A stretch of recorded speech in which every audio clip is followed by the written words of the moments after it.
spermatozoidų gamyba vyksta nuolatos. Skirtingai nei moteris, kurios gimsta su visais kiaušinėliais, vyrai nuolat gamina spermatozoidus. Vidutiniškai per dieną susidaro nuo 100 iki 300 milijonų naujų spermatozoidų.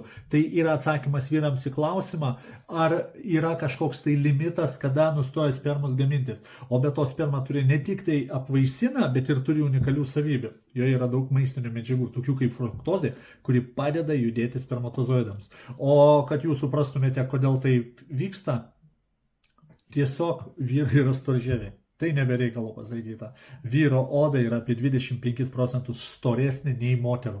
Kodėl? Todėl, kad turi didesnį kolagenų kiekį. Todėl, kai visą laiką sakau, kad vyrams reikia jo naudoti daugiau negu moterims, vyrai dažnai nesutinka. Tačiau vyro oda atrodo tvirtesnė ir todėl mažiau raukšlėjasi. Dėl to, kad yra daugiau kolagenų. O oda sudaro 70% kolagenų. Ką daryti su šiais faktais? Nieko. Tiesiog įsidėmėkit. O jeigu nori daugiau įdomių faktų apie savo sveikatą, apie savo fiziologiją ir jeigu domina kažkokie klausimai, parašyk man. Būtinai atsakysiu.